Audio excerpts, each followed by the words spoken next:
అది మన మానసిక స్థితి మార్చేయాలంటే అంత తేలిగ్గా జరగదు కదమ్మా. దాన్ని మనం ఎలా మార్చగలం? ఎలా మార్పు జరుగుతుంది అది అసలు మన మానసిక స్థితి అంటే బ్రహ్మత్వాన్ని ఉన్నదే నేనే అని గుర్తించినప్పుడు కాలాతీతుడు, గుణాతీతుడు, రూపాతీతుడు అని గుర్తింతా ఉంటే మన మానసిక స్థితి మార్పు వస్తూ ఉంటుంది. అసలు మనం సత్వగుణంతో ఉన్నప్పుడే ఈ బ్రహ్మం దగ్గరికి రాగలం. నేను రజోగుణంతో తమో గుణంతో ఉంటే అసలు బ్రహ్మం దరి చేరలేము. అసలు ఆ దరి చేరలేము. ఎందుకంటే మనకి శుద్ధమైన మనసు, మన సత్వగుణం ఉండాలి. నేను ఈ పూజ చెయ్యాలి, వ్రతం చెయ్యాలి, ధ్యానం చెయ్యాలి, నేను ఇలా మార్చుకోవాలి అనే గుణం ఉంటుంది కదా. సత్వగుణానికే ఉంటుంది అది, ఇంకో దానికి ఉండదు. అసలు రజోగుణానికి ఉండదు, తమో గుణానికి ఉండదు. తమో గుణం వాయిదా వేసేస్తూ ఉంటుంది. ఇప్పుడు వద్దు అంటుంది, బ్రహ్మం వద్దు అంటుంది. మన లోపల మనల్ని బ్రహ్మంగా నిలబడినవ్వదు. ఇప్పుడు వద్దు అంటుంది. ఇప్పుడు కాదు, ఇప్పుడు అవును అంటుంది. మరి రజోగుణం ఏమంటుంది? నేనే ఎక్కువ అంటుంది, నేనే ఉన్నానంటుంది, అన్నిటిలోని నా వల్లే జరుగుతుంది అంటుంది, నేను మాట్లాడేలంటుంది, నేను విన్నానంటుంది, నేను సవరించుకున్నానంటుంది. ఇదంతా కూడా రజోగుణానికి సంబంధించింది. మరి పరమాత్మ ఎలా ఉన్నాడు? గుణాలకు అతీతంగా ఉన్నాడు కదా. మరి ఏ గుణంతో మనం నివసిద్దాం? అసలు ఈ గుణాలకన్నిటికి అతీతంగా ఉన్నవాడిని గుణంతో సరిచేద్దామా మనం? ఏ గుణం ఉన్నా మనకు పరమాత్మగా మనం మిగలలేము. అన్ని గుణాలని కూడా బ్రహ్మార్పణం చెయ్యాలి. బ్రహ్మంలోంచి ఈ గుణాలు ఇలా విజృంభిస్తున్నాయి. మనం గుర్తించి నడవాలి, గుర్తించాలి, ప్రతి క్షణము గుర్తించాలి. ఎరుక నీ మూలం నీకు తెలిసినప్పుడు ఎరుక అక్కడ నిలబడుతుంది, లేదంటే నిలబడదు. ప్రతి క్షణము ఉన్నదదే అనుకోవాలి, ఉండాలి, మిగలాలి. ఉన్నదాంతో ఉండాలి అంటే మరి అనుకోకుండా ఎలా ఉంటాము? అనుకోవాలి. ఎలా అనుకోవాలి? ఇప్పుడు మనకు లోపల కదులుతుంది, ఆ కదిలేది నేను కాదని అనుకోవాలి కదా. అనుకుంటే కదా అక్కడ కదలందంటే ఏంటో మనకి ఎన్నిసార్లు అనుకుంటే అక్కడ కదలంది మనకి అక్కడ మిగులుతుంది. ఎన్నిసార్లు అనుకోవాలి? అహర్నిశలు, రాత్రులు లేదు, పగలు లేదు, జాగ్రత్త, స్వప్న, సుషుప్తి ఏమీ లేదు. అన్ని రకాల్లో ఉన్నది ఒక్కటే అయినప్పుడు ఈ కదిలేదాన్ని నేను కాదు అనుకుంటే అక్కడ మిగులుతానికి అవకాశం ఉంటుంది. మరి ఈ పని చెయ్యకపోతే దాని ఫలితం ఉండదు. ఫలితాన్ని ఆశించక్కర్లేదు. మనం అక్కడికి వెళ్ళిన తర్వాత ఏ ఫలితం మనకు అవసరం లేదు. అంటే మనం అది అనుభవపూర్వకంగా గ్రహించినప్పుడు దేనితోటి మనకు అవసరం ఉండదు. మరి నడత నడవాలి అని అంటున్నారు. మరి ఎటువంటి నడత నడవాలి? ముందు నుంచోటం నేర్చుకుంటే నడక ఆటోమేటిక్గా అది వస్తుంది. బ్రహ్మంగా నిలబడాలి. ముందు మనం బ్రహ్మంగా నిలబడాలి. ఆ నడత మనకి అనుభవపూర్వకంగా గ్రహించగలుగుతాం. అంటే అనుభవం మన చేతుల్లో లేదు, మనసు చేతులకు అప్పచెప్పాం. మరి అనుభవమే మనమయ్యుండి మన నుంచే ఆ మనసుని ఎందుకు వాడుతున్నాము అంటే బ్రహ్మం వాడుకుంటున్నాడు. బ్రహ్మమే. ఇప్పుడు ఈ వాక్కు ఎవరు వాడుకుంటున్నారు? నా వాక్కు నేను కాదు. ఇక్కడ నేను ఇప్పుడు మాట్లాడే విధానం నేను కాదు అసలు, బ్రహ్మం వాడుకుంటున్నాడు. ఇక్కడ నేను వింటున్నాను, బ్రహ్మం చెబుతావంటే నేను కాదు, అక్కడ బ్రహ్మమే వింటున్నాడు. నేనెవరిని ఇక్కడ మాట్లాడటానికి, నేనెవరిని ఇక్కడ వినటానికి? అక్కడ బ్రహ్మమే సవరించుకుంటున్నాడు. ఉన్నది అక్కడ బ్రహ్మమే అయ్యింది, రెండోది లేదు అసలు. నేను గాలి పీలుస్తున్నాను, బ్రహ్మమే కదా, అందులోనే ఉన్నాడు కదా, ఎందులో అయినా తానే ఉన్నాడు కదా. దానికంటే విడిగా లేని దాన్ని విడిగా ఎందుకు చూడాలి మనం? విడిగా లేని దాన్ని విడిగా అంటే మనం వణికిపోతున్నాం అన్నమాట. బ్రహ్మం కోసం మన చోటు మనకు ఉంది కదా ఎప్పుడూని, దాని దగ్గరికి వెళ్ళటానికి ఎందుకు వణికిపోతున్నాం మనం? బ్రహ్మం దగ్గర అందరికీ ఒకే రీతిగా చోటు ఉంది కదా. అందరికీ బ్రహ్మం దగ్గర ఒకే రీతిగా ఉంది. ఎందుకంటే అంతా తానే కాబట్టి ఒకే రీతిగా బ్రహ్మం మిగలటానికి ఒకే రీతిగా ఉన్నాడు. మరి మనకెందుకు వణికి వస్తుంది? అందరినీ తనకు వైపుకి లాక్కోవటానికి రెడీగా ఉన్నాడు. తాను రెడీగా ఉంటే మనకి నొప్పేంటి అసలు? నిలబడటానికి ఉన్నకాడ నుంచోటానికి మనకు నొప్పేంటి అసలు? అంటే ఆ నీరు తేటగా వచ్చేదాకా కూడా మనం ఆగటాలేదనమాట, నిలబట్టలేదనమాట. తేట తెల్లంగా మనకు కనిపించేదాకా కూడా మనం ఊరుకోవట్లేదు. అంటే ఇంకా ఏదో కావాలి, ఇంకా ఏదో కావాలని ఆతృత అనమాట. ఆతృత. ఏమీ లేని దాంట్లో ఇంత ఆతృత అవసరమా? నువ్వే ఉన్నావు అని ఆతృత లేదు. విచ్చలవిడిగా దీన్ని వదిలేసాము. విచ్చలవిడిగా వదిలేసి గందరగోళం కల్పించేసుకొని భగవంతుడా నువ్వు నాకు అది చేయలేదు, నాకు ఇది చేయలేదు అంటున్నావు. అంటే నువ్వు కల్పించుకున్న దానికి బాధ్యత తనకెలా ఉంటుంది? నీ బాధ నువ్వు కదా పడాలి. నీ బాధను ఇంకొకరికి ఎవరికి అప్పచెబుతావు? బ్రహ్మం ఎప్పుడూ కూడా మనల్ని ఎలా మిగలమన్నాడో అలా మిగిలినప్పుడు మనకు అన్ని బ్రహ్మం చూసుకుంటాడు. మనం అలా మిగలకుండా ఇవన్నీ మనం కావాలని ఇవన్నీ మనం తెచ్చిపెట్టుకుంటున్నాం. తెలియక తెచ్చిపెట్టేసుకున్నాక ఇంక చేసేది ఏమీ లేదు. అందుకే పడుందాం బ్రహ్మంగా. ఏమీ లేదు మనకి, అసలు ఏమీ చేసేది లేదు. భూమి మీదకి వచ్చాం కానీ ఏం చేస్తున్నాం? ఏముంది అసలు? చేయటానికి ఏముంది ఇక్కడ? ఈ కర్మలన్నీ వదిలించుకోవటానికి వచ్చాం కాబట్టి వదిలించుకుంటున్నాం అంతే. కొత్తగా చేసేది ఏమీ లేదు. మనం ఇందులో సాధించాల్సింది ఏమీ లేదు. బ్రహ్మంగా ఒక్కటే మిగలవలసింది, ఒక్కటే మనం మిగులుదాము.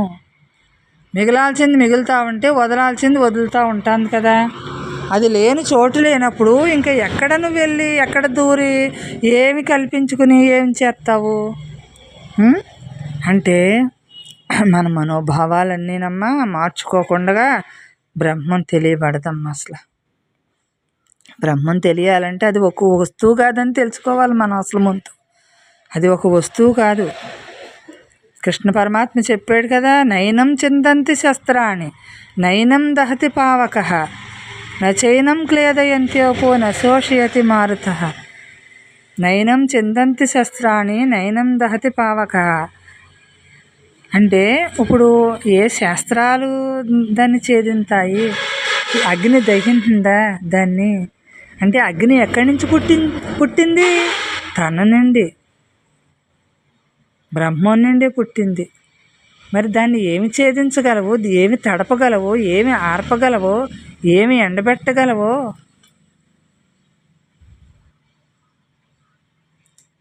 అంటే మనకి ఎలా గ్రహించాలి అంటే ఈ ఖాళీ చైతన్యం, మనం అమ్మ చెప్పిన చైతన్యం, ఈ చైతన్యం ఉంది కదా, మరి దీనిగా మిగలాలి అంటే దీన్నే చూసుకుంటూ ఉండాలి.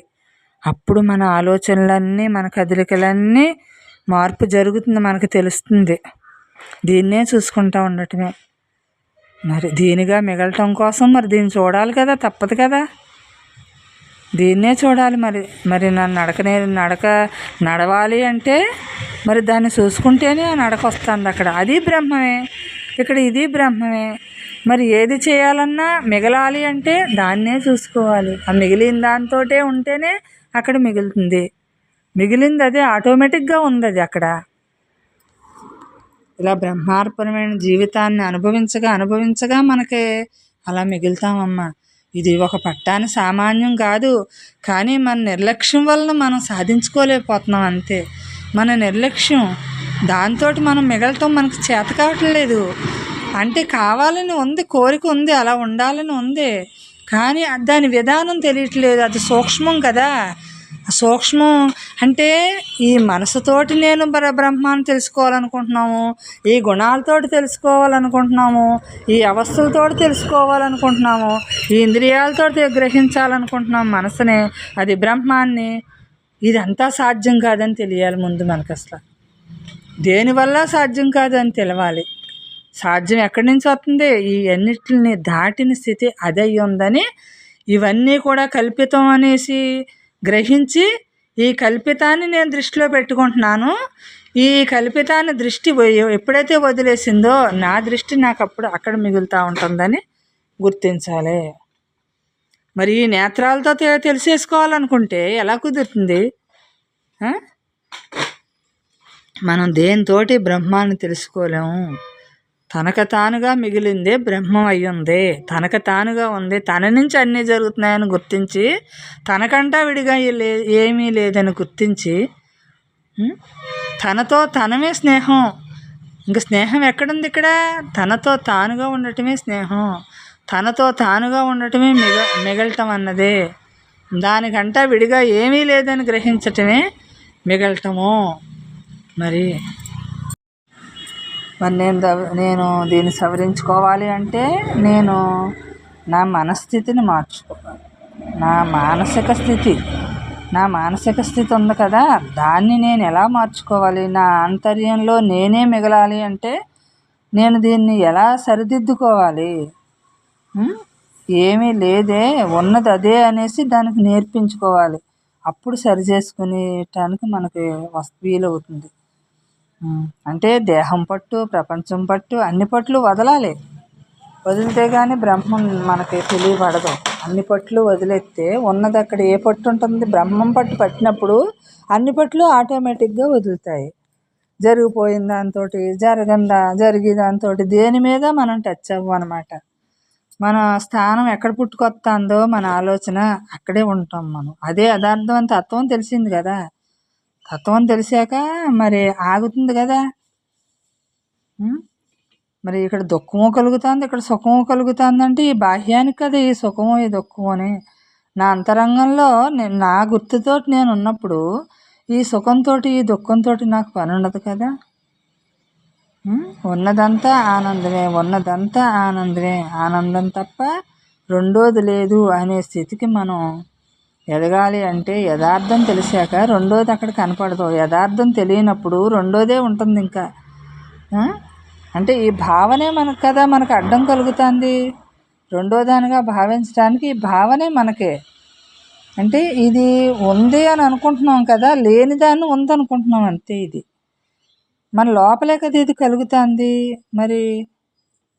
మరి ఇది బయట ఎక్కడన్నా ఎవరన్నా సహాయం ఎవరి నుంచి కలుగుతుంది? ఇది మనకి లోపలే కలుగుతుంది. అక్కడే మనకు మంచి చెడ్డలు అన్నీ వచ్చినాయి.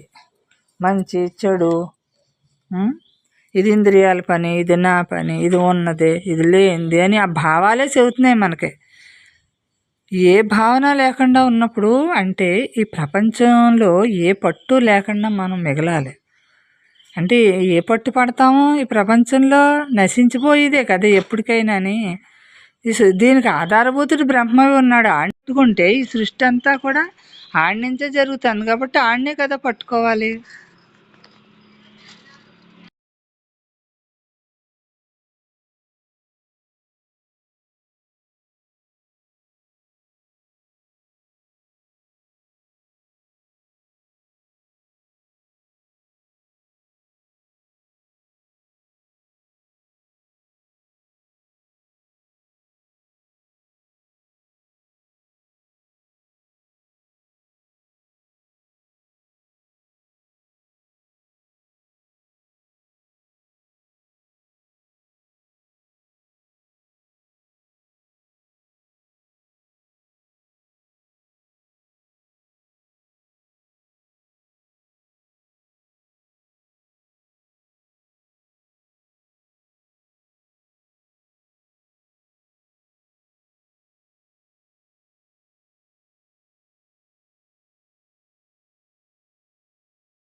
బ్రహ్మార్పణం అమ్మ అంటే యథార్థం తెలిసిన తర్వాత ఈ మనసు, ఈ బుద్ధి, ఈ ఇంద్రియాలు మన వశంలోని నడుస్తాయి. అంటే స్వరూపమే తనకు తానుగా స్వరూపమే నుంచే జరుగుతున్నప్పుడు మరి నీకు మన దృష్టిలో ఎలా ఉంటుంది? స్వరూపం నుంచి జరుగుతా అంటే మన భావన ఎలా మార్పు జరుగుతుంది అంటే మన స్వరూపం ఆధ్వర్యంలో నడిపించబడుతుంది, కానీ ఈ మనసు ఆధ్వర్యంలో జరగదు. అంతా కూడా స్వరూప ఆధ్వర్యంలో నుంచే జరుగుతూ ఉంటుంది. అదే మనల్ని మనం తెలుసుకోవటం అంటే, మనల్ని మనం గుర్తించటం అంటేనే. అంటే స్వరూపంలోంచి జరుగుతూ ఉంటే ఎలా ఉంటుందంటే అక్కడ మనకు పని లేని పని జరుగుతుంది. మరి తత్వం ఎప్పుడూ కూడా మరి తత్వంగా మిగలటమే, తత్వమసి అయిపోవాలన్నమాట. మనకి స్వరూపంలో మిగిలినప్పుడు ఏదైనా మసి అయిపోతుంది. సత్యం బయటపడినప్పుడు ఏదైనా దేన్నైనా ఎలా గ్రహింతాము? మన విధిలో ఉన్నది మనకి జరిగిపోతుంది, నడిపించబడిపోతుంది. అది ఎక్కడి నుంచి నడిపించబడుతుంది? యథార్థం అని తెలిసాక రెండోది లేనప్పుడు అక్కడ నడిపించబడుతుంది. రెండోది ఉన్నప్పుడు అక్కడ నడిపించేది ఎవరవుతుంది? మనసు అవుతుంది. అక్కడ మనసు నడిపిస్తుంది. మరి దైవ సహాయంతో మనం నడుస్తామంటే నా మనసు నడిపిస్తుందని నేను ఎందుకు అంటున్నాను అంటే, మనసుతో నేను ప్రయాణం చేసిన మాల ఆ మనసు నాకు ఎక్కువైపోయింది. దాంతో ప్రయాణం చేశాను కదా, అది ఎక్కువైంది. బ్రహ్మంతో ప్రయాణం చేసినప్పుడు నాకు ఈ పని తగ్గి ఆ పని ఎక్కువ అవుతుంది. అంటే బ్రహ్మ బలాన్ని మనం పెంచుకోవాలి, దైవ బలాన్ని పెంచుకోవాలి. మరి తానే ఉన్నాడు, తానే ఉన్నాడు, తానే ఉన్నాడు, మూలమే ఉంది, మూలమే ఉంది, అనంతమే ఉంది, అనంతమే ఉంది అంటే మరి ఆ మూలంతో మిగులుతూ ఉంటాం. మనసు పని తగ్గుతూ ఉంటుంది. దైవంతో సహాయం మనకి జరుగుతూ ఉంటుంది. దైవ సహాయం ఎప్పుడు దైవమే సహాయం చేస్తున్నాడు. మనం ఇక్కడ గ్రహించటంలో మనకి తేడా ఉందన్నమాట. మన మనసు, బుద్ధి, ఇంద్రియాలు ఎలా వినియోగించుకోవాలో తెలియనప్పుడు అలా మసులుకున్నాం. అది తెలిసినప్పుడు ఎలా మసులుకోవాలో అలా మసులుకుంటున్నాం. మరి మనకు మసులుకోవటం తెలిసినప్పుడు మన పని ఎలా ఉంటుంది? కాలు నొప్పెట్టింది అంటే ఆ కాలుకు తగ్గట్టు మనకే తెలుస్తుంది ఆ నొప్పి ఏంటో, ఆ బాధ ఏంటో, దాని గురించి విధానం మనకే తెలుస్తుంది. మరి ఎవరో ఏదో చెప్పినట్టు అక్కడ నడక కుదరదు. అలాగే బ్రహ్మం అయ్యున్నావన్నారు. అయ్యున్న దాన్ని మరి నేను మిగలాలి అంటే నేను ఎంత శ్రమ పడితే నేను అలా మిగలగలుగుతాను? దాని విధానం తెలిస్తేనే కదా నేను అలా మిగలగలుగుతాను. అలా బ్రహ్మార్పణంగా మనకి ప్రతిదీ బ్రహ్మార్పణంగా మిగిలినప్పుడే బ్రహ్మం అంటే ఏంటో, అక్కడ శుద్ధి జరిగితేనే బ్రహ్మం అంటే ఏంటో తెలియపడుతుంది. అలా రెండో భావన లేకుండా బ్రహ్మీ స్థితిని మనం అనుభవిస్తూ ఉంటే సహజంగానే ఇదంతా బ్రహ్మ ఎరుక ఉన్నప్పుడు ఇదంతా మర్చిపోతూ ఉంటాం కదా. ముందు ఫస్ట్లోనే మర్చిపోయి ఇది తర్వాత ఏమవుతుందంటే ఇది అది ఒకటైపోయాక ఇంకా ఏది మర్చిపోదాం. చాలా తెలివితేటలు వచ్చేస్తుంది మనకి. అంటే బ్రహ్మ తెలివి వచ్చేస్తుంది. బ్రహ్మంలోనే తెలివి ఉంది, అసలైన తెలివి. ఈ బాహ్యంగా తెలివి అని అనుకున్న వాళ్ళు ఇదివరకు వాళ్ళు తెలివైన వాళ్ళు, నేను తెలివి తక్కువ దాన్ని అనిపిస్తూ ఉంటుంది. బ్రహ్మంలో అలా కాదు. మన తెలివి అసలు మామూలు తెలివి కాదు. బ్రహ్మంగా ఉంటే మనకి అనేక జన్మల నుంచి మరి ఏం తెలివితేటలు ఉన్నాయో అయోమయంతో వచ్చేమో తెలియదు, కానీ బ్రహ్మం తెలివి మాత్రం అసలు చెప్పలేనిది. అన్నీ తెలిసిపోతుంది, కానీ ఏమీ తెలియనట్టు మిగులుతాం. ఎందుకంటే నేను అన్న అహం ఉండదు కాబట్టి, అక్కడ నేను అన్న అహం మిగలదు కదా. అందుకని అన్నీ తెలిసి ఏమీ తెలియనట్టుగా కనిపిస్తుంది. అయ్యో నేను ఇలా ఉన్నాను అలా ఉన్నాను అని చెప్పుకోదు. ఇంక అక్కడ ఉన్నది నువ్వే కదా. చెప్పుకోవడానికి ఏముంది అక్కడ? చేసుకోవటానికి ఏముంది? ఎవరు మెచ్చుకోవాలి నిన్ను? నన్ను ఎవరు మెచ్చుకోవాలి? నన్ను నేనే మెచ్చుకోవాలి. నేను మిగలటం కోసం నేను అదే ఉన్నాను అంటే అది నిలబెట్టుకుని మెచ్చుకుంటూ ఉండాలి నన్ను నేనే. అంటే ఆత్మనాత్మే ఉద్ధరించుకున్నట్టు బ్రహ్మమే ఉన్నది నేనే అనేసి నన్ను నేను ఉద్ధరించుకుంటున్నాను. నేను లేని చోటు లేదు కాబట్టి నన్ను నేనే ఉద్ధరించుకుంటున్నాను, నాతో నేనే మిగులుతున్నాను అని మనం అనుభవించి కొలిది ఇది సహజమైపోతుందమ్మా. జీవితమే చాలా బాగుంటుంది. ఇంకెంతకంటే మనకి జన్మకొచ్చాం, ఇంతకంటే ఏం కావాలి? ఈ ప్రపంచంలో ఏమి నొల్లుకుంటాము? నశించిపోయి దాన్ని ఎంతకాలం నొల్లుకుంటాం? ఇంకానే బరువు మొయ్యలేకపోతున్నాం. ఎంత బరువు అని పెట్టుకుంటాం నెత్తి మీద? పైన పైన ఒక నెత్తి మీద ఒక బరువు ఉంది, దానిపైన ఇంకా పెడితే తెచ్చింది వదిలించుకుంటానికే కష్టమైనప్పుడు ఇంకా బరువు పెట్టుకుని మనం ఎక్కడికి వెళ్దాము? ఇంకా బరువు పెట్టుకుని అక్కడే ఉన్నకాడ పడుందాం అంతే. ఈ బరువునంతా ఉన్నకాడ అక్కడ దింపేద్దాము. ఇక్కడ ఉన్నాము, ఇక్కడ దింపేద్దాం. అలా ఎక్కడుంటే అక్కడ దింపేద్దాం అంతే. అంటే బరువు లోపలికి తీసుకోకుండా ఉంటే ఏ బరువు లేదు. అసలు మూల కారణమే నేనై ఉన్నప్పుడు ఏది నేను అనుభవించుతాను? ఏది ఈ జీవితం? ఏది ఈ ఆనందం? ఏది ఈ దుఃఖం? ఏది విడదీద్దాము? ఏది కలుపుదాము? అసలు ఏ ఆలోచనైనా మనకు అవసరమా? ఆలోచన లేకపోతే ఓ పక్కన మూలన పడి ఉంటామేమో అనిపించవచ్చు. కానీ మనకి ఏ ఆలోచన లేకపోయినా మనకు తెలుసున్న పని ఆటోమేటిక్గా జరిగిపోతూనే ఉంటుంది. ఆ క్షణానికి ఆ క్షణం వస్తుంది, ఆ క్షణానికి ఆ క్షణం జరుపుకుంటుంది. మనం ఖాళీగా మిగులుతాం. అంటే ఆ లక్షణాలు మనం తెలిసింది కాదా? ఏ లక్షణాలు తెలిసింది? ఆ సిరి సంపద. ఇదే సిరి సంపద మనకి. మన సిరి, మన సంపద అంతా ఇదే. ఈ బాహ్యంలో సంపద ఎంత వచ్చినా తృప్తి ఉండదే. ఈ బ్రహ్మంలో ఎంత ఆనందమో, ఎంత తృప్తి ఉంది. ఈ తృప్తి లేని జీవితం జీవించినా జీవించకపోయినా వేస్ట్ అనిపించింది కదా. ఆనందమయమైన జీవితాన్ని అనుభవించాలన్నప్పుడు తృప్తిమయమైన జీవితాన్ని, అంటే తృప్తి ఉంటేనే మనకి ఇంకా దేని మీద ఆలోచన కథలతో కోరిక ఉండదు. ముందు తృప్తి పడిపోవాలి, ఉన్నదానికి తృప్తి పడిపోవాలి. మరి బ్రహ్మంగా మిగలాలి అంటే నేను మిగలలేకపోతున్నానని మనం అక్కడ మన లోపల మనమే అలా సృష్టించుకుంటున్నామే. మరి ఆ క్షణం ఉంది కదా ఎప్పుడూని, ఉన్నదాన్ని ఆ క్షణం ఉండలేకపోతున్నాను అన్నది ఎక్కడి నుంచి కలుగుతాను నాకు అని అక్కడ ఉండిపోతే ఎంత హాయిగా ఉంటుంది. దాన్నే సెలవుల పలవలు వేసుకుని ఇంకా ఏదో కావాలనుకుంటే, అంటే ఉన్నదాంతో ఉండటం చేతకాక ఏదో కావాలని కోరుకుంటుంది. బ్రహ్మంలో ఏదో తెలుసుకోవాలనుకుంటుంది. తెలియబడేది ఆటోమేటిక్గా తెలుస్తుంది. నువ్వు తెలుసుకోవటానికి ఏముంది? మిగలటం ఒకటే. ఉన్నది ఇదే. దీన్నే చూసుకుంటా, దీన్నే వింటూ, దీన్నే మాట్లాడుకుంటా ఉంటే మిగలకి ఏం చేస్తుంది? అదే ఆనందం, అదే మన సంపద. అంటే ఈ సంపద మనం డబ్బెట్టు కొనుక్కునేది కాదు కాబట్టి ఇది మనకు మనం చేసుకుంటున్నాం.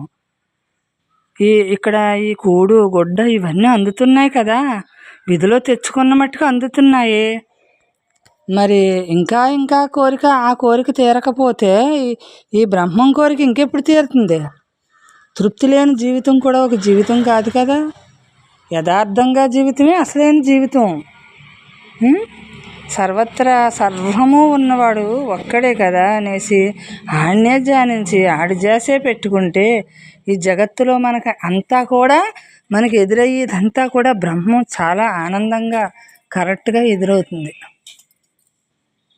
ఎందుకంటే మన అన్నీ కూడా ఎదురయ్యి అన్నీ కూడా మనకు వదిలించుకోవటానికే వస్తాయి. ఇవన్నీ ఎదురు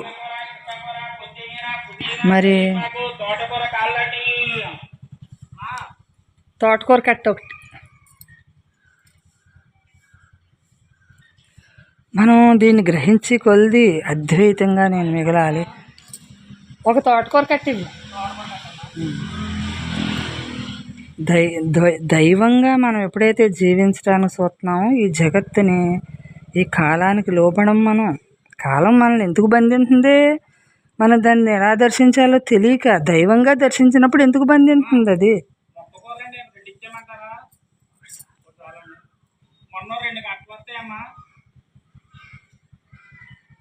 దేన్ని అనుభవించాలో అది అనుభవించినప్పుడు బ్రహ్మస్థితిగా మనం అనుభవించాలి.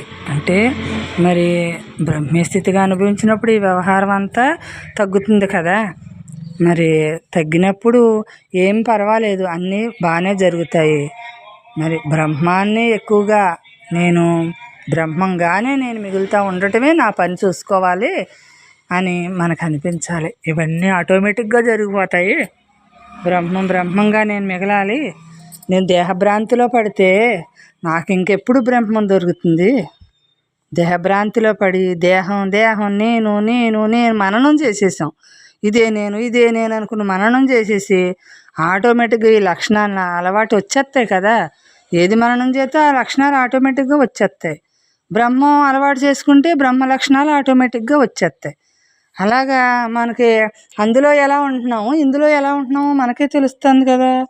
బ్రహ్మ లక్షణాలతోటి మిగిలినప్పుడు మనకి ఈ బాహ్యం అంతా కూడా ఈ లక్షణాలన్నీ కూడా మన నుంచి వదిలిపోతున్నాయి అన్నమాట.